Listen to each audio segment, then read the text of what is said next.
Si Anthony Edwards nasa injured list pa papasok ng game ng Dallas. Nasa questionable status pa siya habang ginagawa ko to. May dumagdag pang player sa injured list ng Minnesota at yung isa pa sa pinaka-importante, si Jaden McDaniels, ang Kevin Durant stopper. Nagkaroon si McDaniels ng left knee patella tendinopathy at bone bruise injury. Nilagay agad siya na possible out na sa season at hindi alam din kung makakapaglaro or magiging healthy siya sa playoffs. Nasa 17 days na lang kasi ang postseason at nakuha niya yung injury sa game versus Houston. Hindi agad siya nakalaro next game nung Detroit. Pinagpapalpal ba naman niya si Kevin Durant? Tinatawag kasing jumper knee yung left knee patella tendinopathy na injury.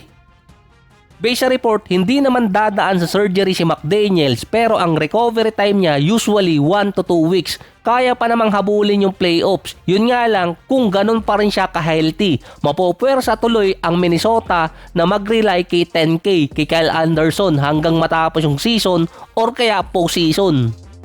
Nasa week-to-week status pa si McDaniels para hindi madisgrasya ang Minnesota na bumagsak ng number 7, kailangan nila makuha ang nasa 3 sa 8 natitirang games. Pero parang 4 na games pa ata ang kailangan nila makuha dahil nasa Phoenix Suns ang tiebreaker.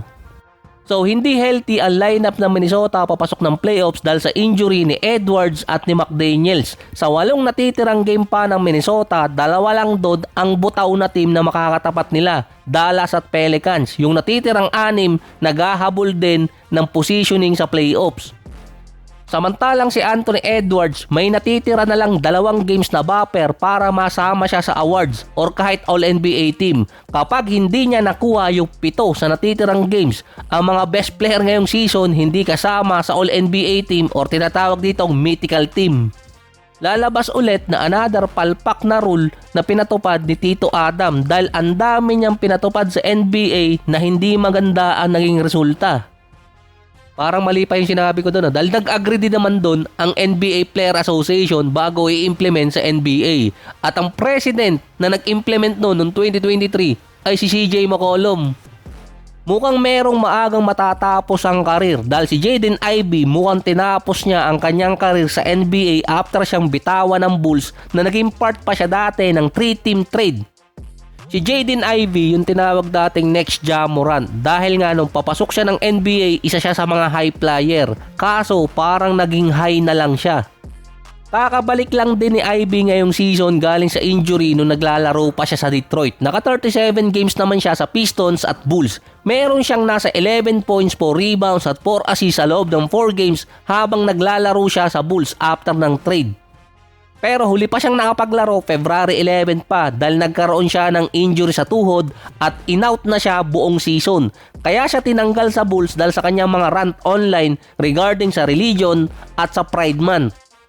Direkta pa niyang kinall out ang NBA na bakit di umano kailangan nilang i-celebrate sa liga ang Pride Month. Tapos meron pa siyang mga discussion regarding sa ibang religion.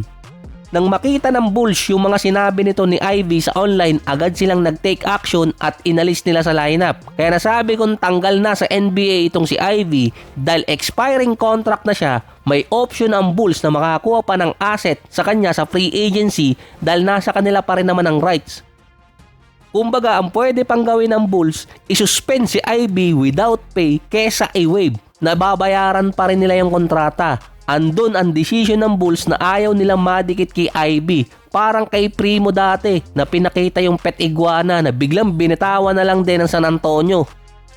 Na ngayon, bata pa lang yung karir niya, biglang nawala na sa NBA. Restricted pa rin naman kasi si Ivey at kaya pang pakinabangan ng Bulls, parang pillar sa kahit anong trade.